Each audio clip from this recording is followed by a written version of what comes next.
I am live. There's always this panic, this utter panic of where the hell is the live button that starts the minute I try to do this. But I'm here. We're here. Hello, Royal Brothers Band. Hello. So happy to see everyone. Happy Tuesday. It is Tuesday at 2 o'clock. How is your quarantine? How is your spirit? How is everything? I hope that you are safe. I hope you and your family members are safe. I have a very amazing guest scheduled for today. She is Miss Angela Beeching. She and I just got off of a phone call that lasted for half an hour and could have lasted for hours. I'm so fascinated by her.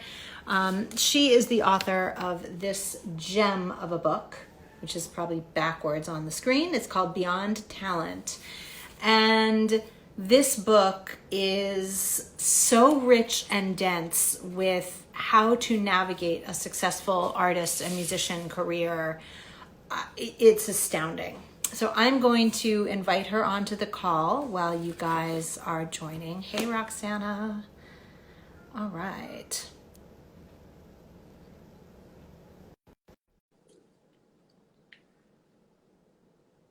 While we wait for Angela, hello, Stefan. I just saw my friend Amanda come on. Very nice to see everyone. There she is. Hello. Hi, Ariel. We did Thank it. you for me. Yeah, that was a little scary. I always have it. I was just saying this panic right before I do it. Like, where's the live button? And I can never find it. But here we are. We've done it. Yay. Yay. So I would love for you to introduce yourself to my tribe. Some of them know who you are, but many have not had the pleasure. Great. No, I'm happy to be here. I'm Angela Beeching. I'm a music career coach, and I help musicians get more of their best work out into the world. So for many years, I worked at New England Conservatory and then Indiana University and Manhattan School of Music.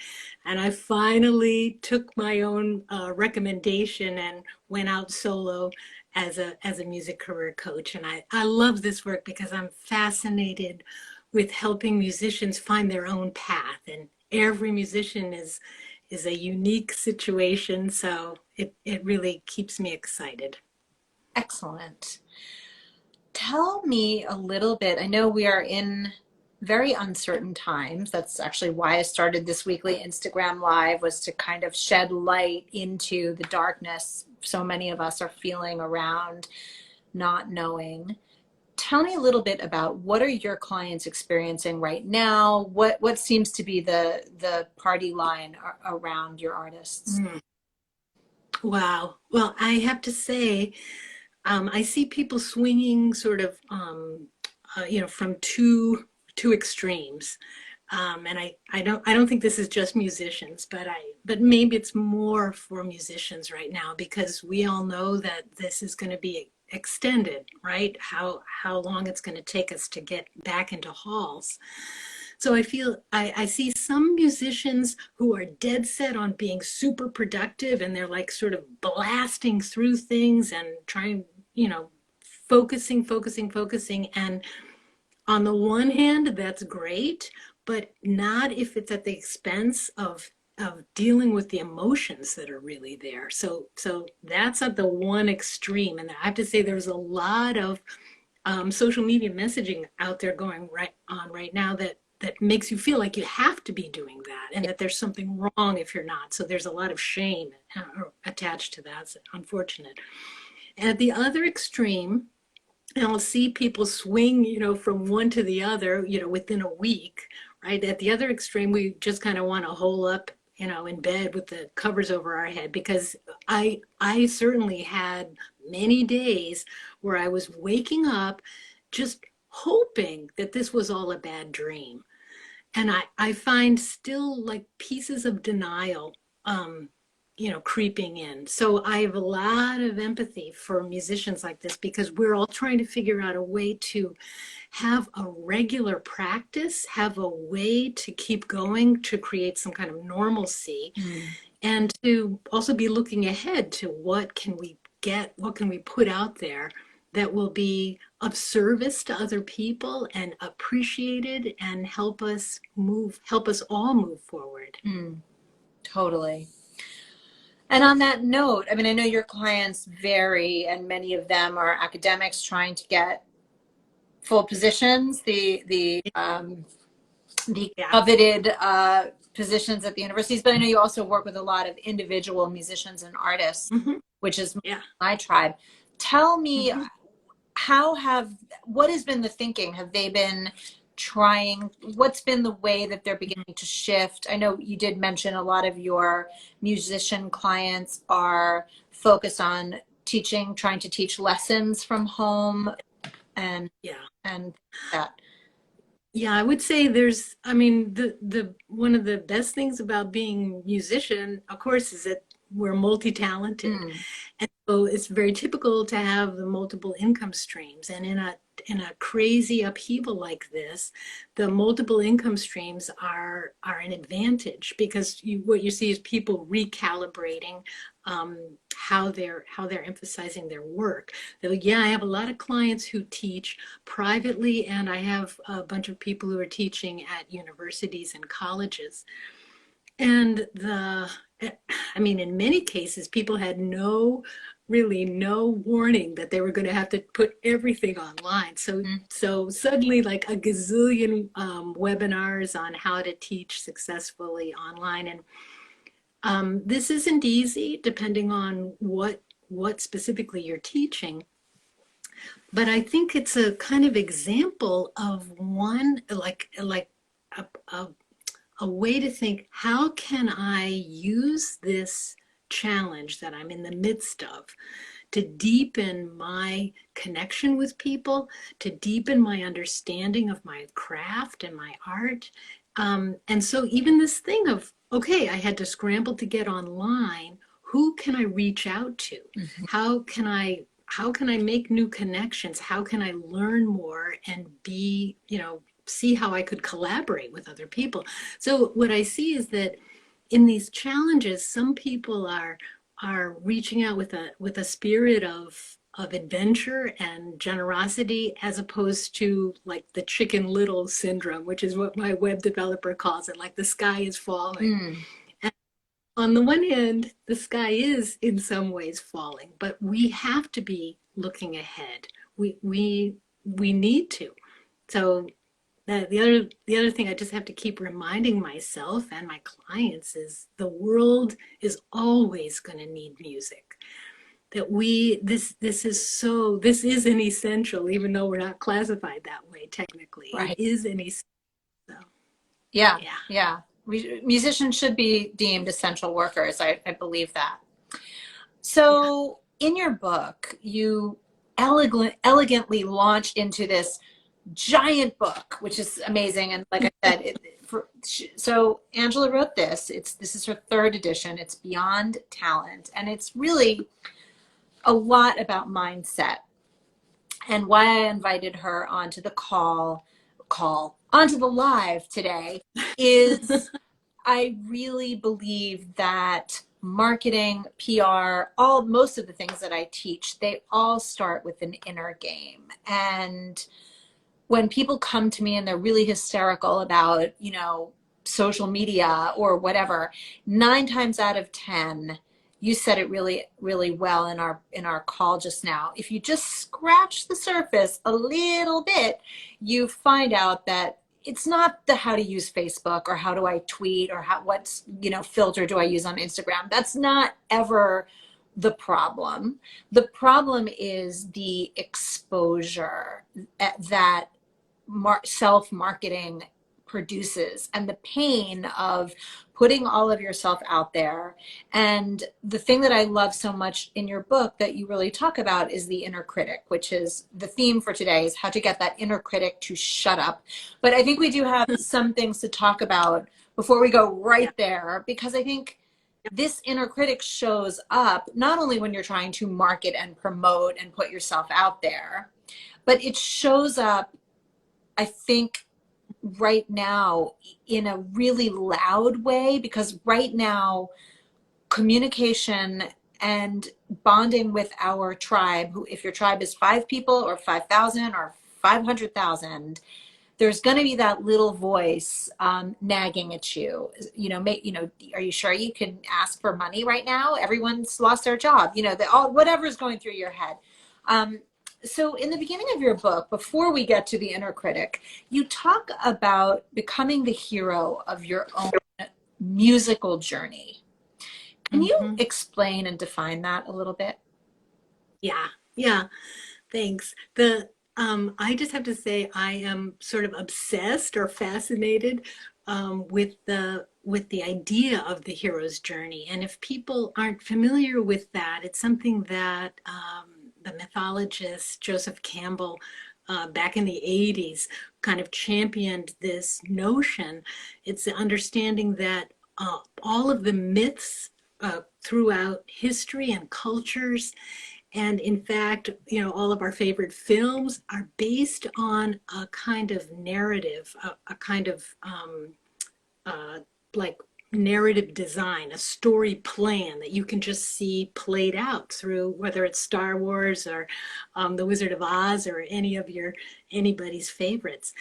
And it starts with the hero, our main character, who has a quest, who has something that they want to achieve, something that's sometimes is thrust on them that they refuse at the beginning, but they're going to go after. So if it's Luke Skywalker, it's to like save the universe. And if it's Dorothy in The Wizard of Oz, she wants to find a place where there's not going to be any trouble. But what happens when you go on that quest is you are going to find trouble. That is actually life. Right? It's what we experience. And along the way, you'll find a mentor, and you're going to meet crazy characters, and you're going to have to fight dragons. You're going to encounter obstacles that you never imagined. And if this is starting to ring familiar, I want to say it's the typical trial that we go through in the course of our careers, but also in the course of each project that we take on as a musician. So if it's an album that you're going to have to raise money for, if it's a tour that that you've decided you really want to make happen, you're going to encounter these kinds of challenges. You're going to have to learn things that you never imagined, and you're going to be tested in some way.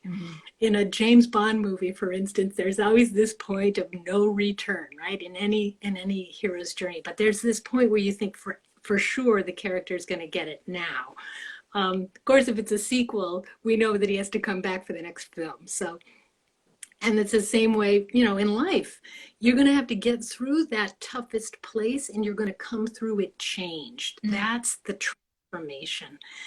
And you're going to be able to bring back to your community or reintegrate this experience into your life with a new sense of who you are and new possibilities. And that is why we take on projects. That is the purpose. They will, of course, push our careers forward, but win, lose, or draw, we're going to learn a lot about ourselves. And I find this concept of the hero's journey so helpful for musicians, because when you're in the midst of a huge challenge, and right now we're in the midst of a collective hero's journey, the pandemic is that. We don't know yet how it's going to come out, but we need to be able to remember that we've been through other challenges and we've learned from them, and we've been able to grow as individuals and as artists from this process. And I just think it's so helpful and so grounding. Yeah. And someone just mentioned there's also the writer's journey, which is another.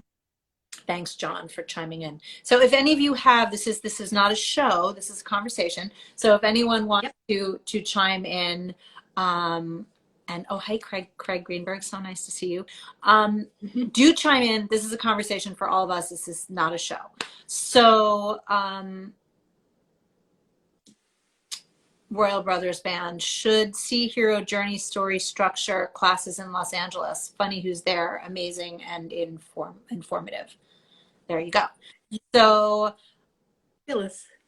there's another level, like within the journey, and there is Mhm. another sort of iteration to take into consideration, and that is your story, the story that you're telling. And the story changes as you move through your career. The story that you're telling, as you just mentioned, when you're releasing an EP or a full length or even a single, might be a very Mhm. different story that you're telling about yourself when you're going on the road, which might be a very different story you're telling about yourself when you're raising money, which might be a very different story you're telling when you take a year off because you've had a tragedy in your life that you need to go deal with, whatever, right? So there's this ebbing and flowing of your story. And I would love to talk a little bit about crafting a story and the difference between a bio and a story. They're really two different things. I'm about to teach a publicity masterclass for Bandzoogle next week, and I was just reviewing my slides, and a giant distinction that everybody in my music PR class had trouble with was the Mhm. difference between a bio and a pitch. So, Yeah. you know, a bio, is a very old school kind of consideration, and it should say you went to Juilliard or you went to Berkeley, and here's your story. You started playing when you were 3 years old, and you talk all about sort of the facts of your life. There's often not a hero's journey, and there's often not an interesting nugget in a boring, dry bio. Right. So Yeah. how do you pull out and evoke story from your client? Mm. Yeah. Wow, I'm so glad to be talking about this because I love your take on these issues. And I'm still remembering I send this to people all the time, the interviews that you've done with Seth Godin too. So I just like so it's funny. I'm having an out of body moment here to be talking about bias. But I have to say it's one of the most basic things that people come to me asking for. Um, and the thing that always happens is people think they want this professional veneer, that they want this kind of professional story that's going to make them feel legit, and they're going to put it on their website and they're going to use it in grant proposals, and they're going to suddenly they'll feel all puffed up.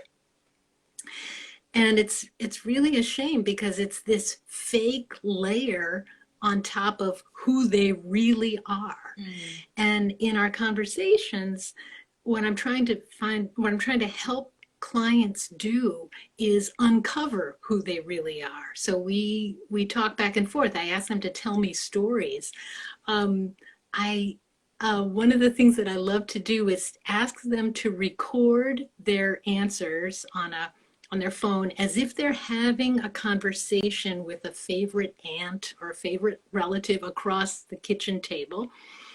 And that person is not a musician, and but they care about you, or they care about your music, but they don't really understand it.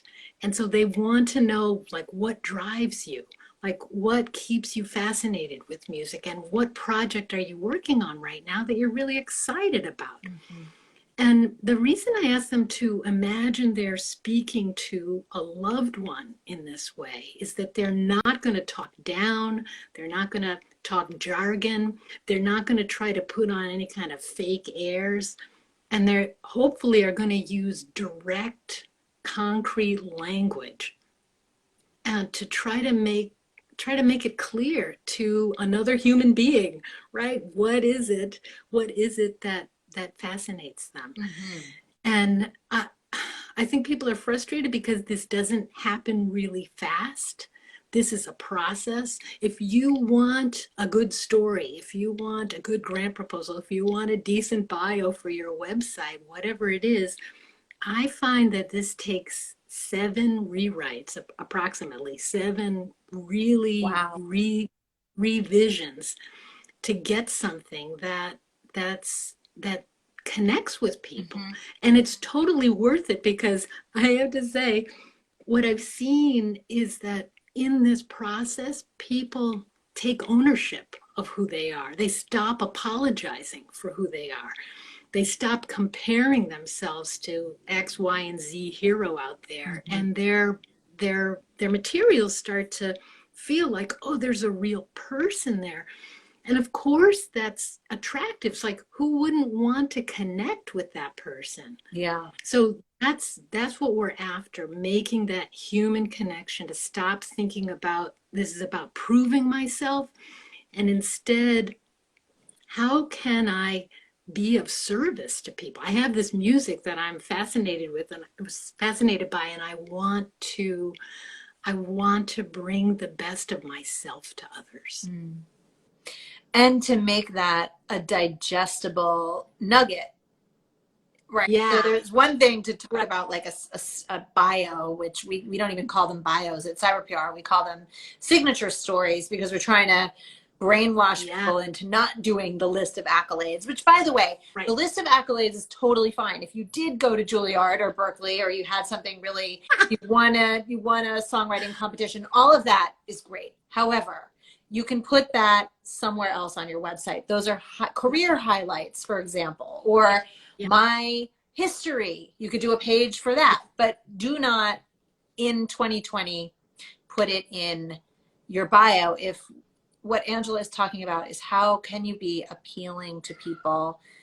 Craig Greenberg is watching us. Eli Lev is watching us. These are two musicians I've known for years. Both of them understand this, how to be appealing.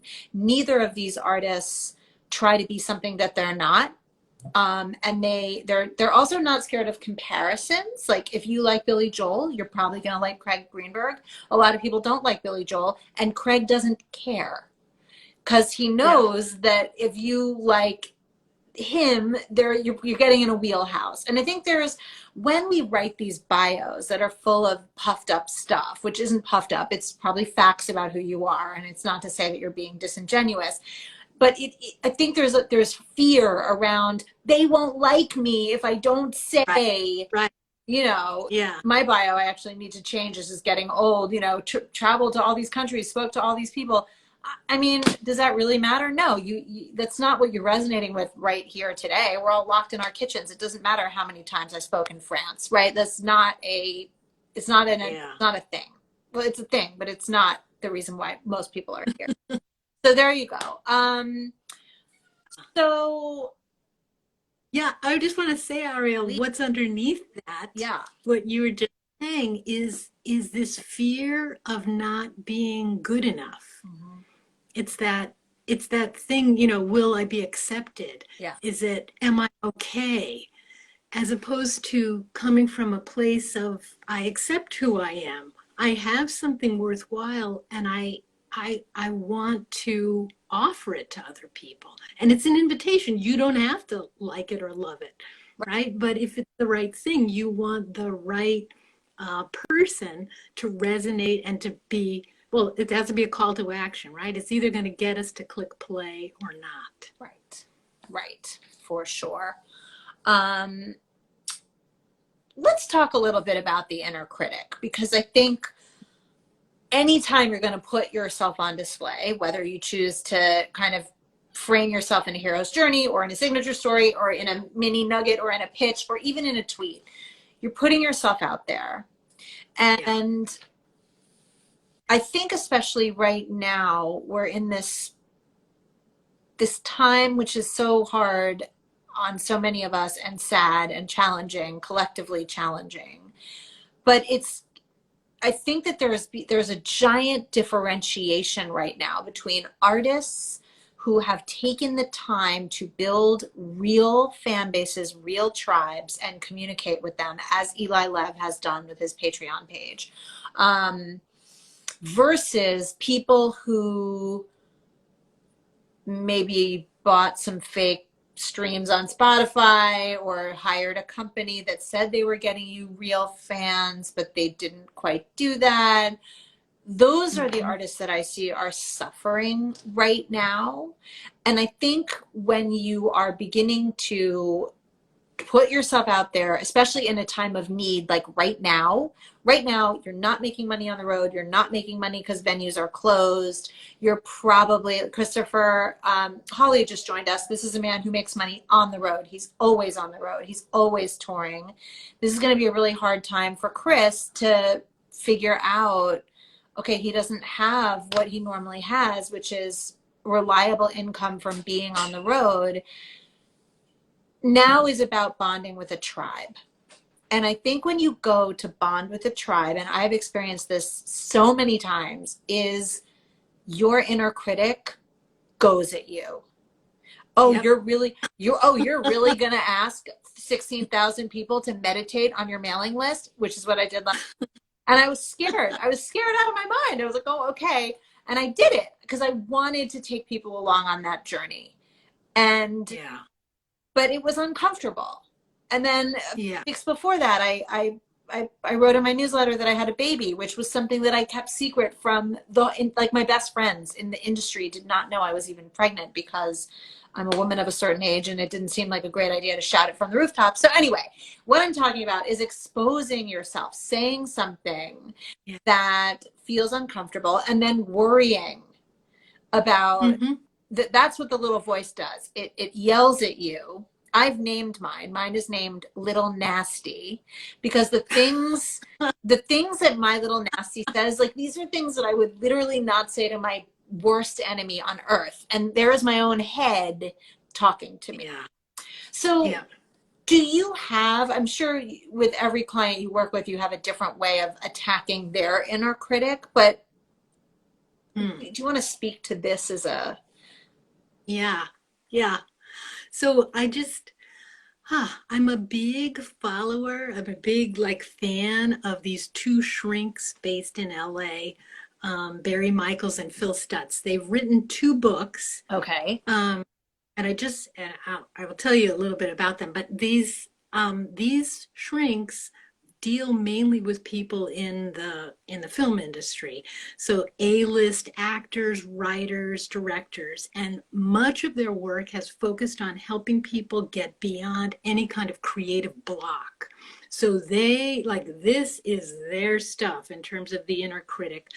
The way they talk about it is from Carl Jung's approach of talking about the shadow. Mm. So it's a concept that many people have used in a bunch of different ways. It's very old. But this is one way of understanding that voice in our head, which is often multiple voices, because there can be multiple shadows. And by the way, the two books, the first is called The Tools, and the second is called Coming Is Alive. this Barry Michaels and Phil Stutz? Yeah, The I Tools and Coming recommend. Alive. There's a book I read, speaking of shadow work as well. Yeah, Her name is Ariel, and I cannot remember her last name, but I'll look it up and put it in the notes when I post okay. this. But it was Oh, an this would be entire book about how to deal with your own darkness. But continue on about Barry and Phil. sure. So these two shrinks, they were frustrated with the usual way therapy works, which is, you dig into your past and you spend years, let's say, on the couch, just like hashing through all of that. And they said they had clients who wanted help with the here and now, with the immediate. Mm. So what they developed were a set of their kind of combination visualizations and active meditation, like very concrete things that you work on telling yourselves and doing to help you shift your mindset in the moment when you're in trouble with this stuff, so that it gives you like a a little bit of time, a window to figure out how do I want to move forward. Because it's so easy for us to get into a loop, into a negative like spin. Mm. And what can start out as like a little bit, a hint of self-doubt can turn into a A crisis. mountain. Right? Yeah. Right. And I just always give this example of it was an email pitch that I that I knew that I needed to send to New Music Box, this wonderful publication about contemporary music. I wanted to pitch writing a series of articles. It was like, and there was no reason for me to be freaked out about this because I was published, I've written for other magazines. Like, I don't know what was in my head, but I'm telling you, Ariel, this went on for months. The thing kept just getting moved on my to-do list. I kept telling myself, I'm just too busy. I'm just too busy. Finally, I mean, it was so embarrassing. I was horrified by this, but I was at a tools workshop with those two authors, and they're talking about all the inner stuff. And we were on the last day, and I said, I'm going to kill myself if I don't send this email pitch. I had to make like what I would call a drop dead deadline, that I wasn't going to go back to the last session. We were at Omega Institute. I wasn't going to do that unless I had sent that email. Mm-hmm. So I forced myself. I had lunch break, ran back to the cabin, sent this email. I'm like hovering over the laptop, am I going to press play, send? And finally I sent it, and I'm running back over to the workshop, and I'm thinking, why was that so hard? Once you do it, you realize it was just an email. It wasn't life or death. Right. And so I just have to say, this thing that happens to us, it snowballs way bigger in our heads. Yeah. And that thing about having a way to deal with these moments and having something practical to do around this is huge. Yeah. They talk about the shadow in terms of a specific tool, and the way to sort of imagine this, and if people want to try it right now in this moment, to think about the last time that you were really embarrassed or afraid of doing something. Maybe it was a public speaking thing, whatever it is, and just picture, take that feeling that you had, the emotion that you had, and push it out in front of you in your imagination, mm-hmm. so that you can actually see that version of yourself, mm-hmm. and just take a really good look. For many people, when they're picturing their shadow, they might picture a younger version of themselves, middle school, or when you're just I don't know why, for me, it's third grade and I don't get picked for the dodgeball team or whatever, nobody wants to play with me. It's something horrible like that. And what you realize is, in those moments when we are dealing with that stuff, that is what's coming up. It's right. And we are shaming ourselves. Yeah. And you're not dealing with you, right? You're dealing with an upset 9-year-old.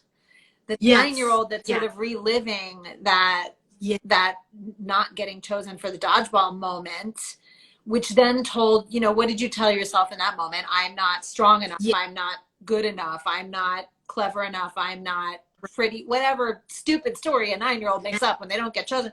And then that's little nasty. There's the inner critic right there. Exactly. And we all have a different version of it. I'm not good enough is many, that's mine, but some have I'm not enough, and some have I'm not smart enough. Many musicians that I've encountered have I'm not talented enough.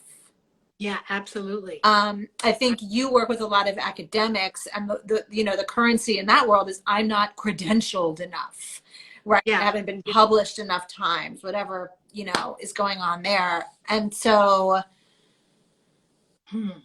that's a really powerful exercise.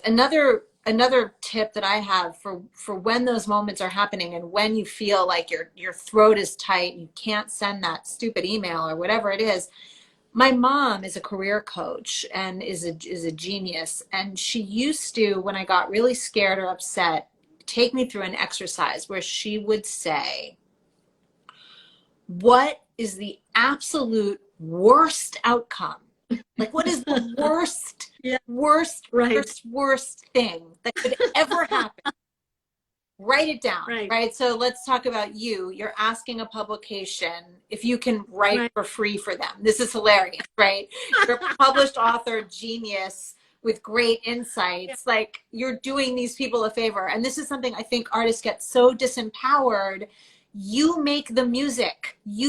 I don't have a job. Angela doesn't have a job if you don't make the music. You drive the ship. And somehow in this crazy ass industry, we then begin to believe that like someone else has the power.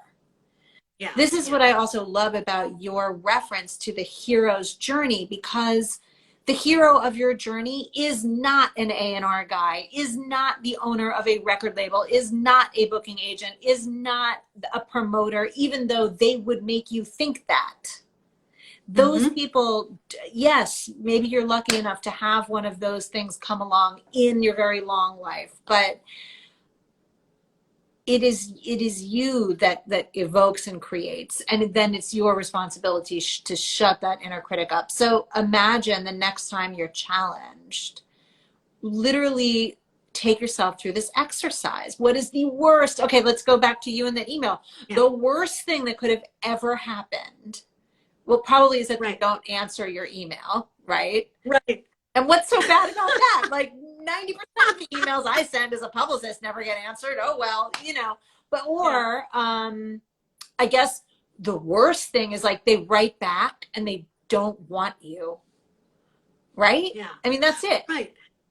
Yeah. And what I realized, that this is so telling. What I realized is I was afraid that they were going to say, sure, write it, because then I was going to have to write this And thing. you have to do it. And I knew that it wasn't just one easy piece. It was a series of 4 articles, which of course they were fine with. But that was part of it, because I was judging myself so harshly. And that's the thing about the shadow. That 9-year-old or 14-year-old, or however old your shadow is, that shadow, her experience of you is that you are the one that's shaming her. And so this thing is like we're divorcing ourselves, trying to divorce ourselves from a key part of our identity. And that shadow is actually the key to our creativity. So I'm working with clients on having the feeling of bringing their shadow with them. Can I write that article with my shadow? Can I walk out on stage with my shadow as a whole person? That to me is just so incredibly fulfilling to hear artists talk about being that way, like not apologizing for who they really are. Beautiful. Richard from the Royal Brothers Band just pointed something out in the comments. At the end of the hero's journey, what a hero goes through leaves a better world. So that is exactly what Angela was speaking to, is like, when you can get connected to why it is you want to share your music in the first place, share your art or your voice or whatever it is you're doing, you do leave a better world. And again, that is this empowering notion of putting yourself in the driver's seat versus allowing it to be out there with, again, that magical nobody, right? So, and another thing, I think, we're coming short on time. If anyone has a question for this genius of a woman right there, down there on my stream, please post it. Okay, so especially with quarantine at this time, we are facing ourselves and our shadow self. Absolutely, absolutely. And there's so much fear. And I remember the first few days, it was really hard, just this fear. And I know it's ebbing and flowing for so many of us. And yes, you are totally right. We are facing our shadow selves. And I love your practice, Angela, of how can we take that baby shadow with us and parent it and be nice to it and embrace it, or her, the 8-year-old or the 14-year-old or the whatever, and bring them on stage with you and play for them, or whatever it is, whatever your visual is around how do you make that. And we have to be gentle. That's correct. You know, it being, like you said, like this crucifying of yourself that you were doing with the email, that Yeah. was adding to the not sending it, right? Is just this this self-flagellation that we're all so good at. We've gotten so good at that. And so I do want to say this before we get off this live, and these 40 minutes just went so fast, is right now during quarantine, during this time, we all have an opportunity to connect with our tribes, our lists, our people in ways that we didn't have Mm, 60 days ago. And yeah. I want to invite all of you to do that. Do that in whatever way feels good for you. If it's that you have that damn email list that you haven't dusted off in a long time, write a personal email and send it. Even if it's only to 10 people, if you don't have a mailing list, post something telling on social media. Don't just gloss over. Post something that's visceral and meaningful and exposes you a little bit or a lot, depending on how much you want to go there. But I think you're going to feel less frustrated when you can begin to really connect to whoever it is that's out there that wants to hear from you. And that is what I'm seeing with my clients, is the ones that have taken the time to build their mailing lists, to communicate with authenticity, to not gloss it over. They're the ones who are going to come through this pandemic. I mean, we're all scathed. I don't want to say unscathed, but with a better control over what's going to happen to their future. So Yeah. I really believe that's something that is so important to do at this juncture. And it's not too late. I know a lot of my clients are very anxious, like, well, I don't have 20,000 people to talk to, or, it's okay. Only if you have 20 people to talk to. Start there. Start there. You all started somewhere. Think about your first gig. How many people were in the room? Probably not. Probably wasn't sold out. Big Prez Dog said, blessings. Thank you both for your time regarding this quarantine. What are 3 positive takeaways you can share with us?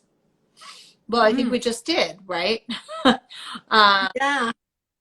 I think Yeah.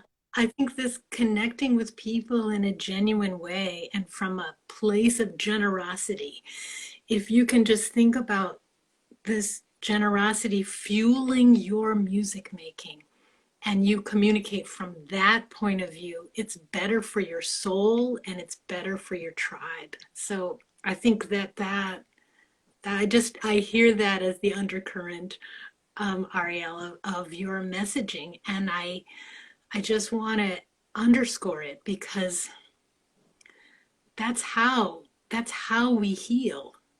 That's how music heals. So let's do it. I love it. So Angela, where can they find you? How can they get in touch with you? Sure. My site is angelabeeching.com, and Beeching has 2 E's. And actually, if you go to the site, there's a little 5-step startup guide, which just it's a PDF to help you think through. Okay, what are some action steps I could start going on this week? So I'd love for you guys to try that out. Excellent. And yeah, thank you so much, Ariel. My pleasure. I just posted it right there in the comments, angelabeeching.com. I recommend you head on over to Amazon, pick up Beyond Talent. It's so good. Um, Thank you so much for your time today. If anyone has additional questions, throw them in my direct message. I will, or just reach out to Angela directly. You can do that as well. And for those of you that are not yet in my music publicity masterclass, jump on over to cyberprmusic.com, sign up. I'd love to have you in it. Everybody have a Yay. great week. Kayla will be here tomorrow, 5:30, Wednesdays at 5:30 with Kayla. She has an excellent special guest tomorrow. You can find out about that on cyberpuremusic.com. And Friday, in the afternoon, Matt from our team is launching his Instagram live, and Matt is our in-house social media ad strategist. So Tuesdays for me, Wednesdays for Kayla, Fridays for Matt. Anytime you want Angela, angelabeeching.com. Thank you so much. Everybody have a great, blessed day, and don't let that little inner critic get at you. Thanks. Bye. Bye.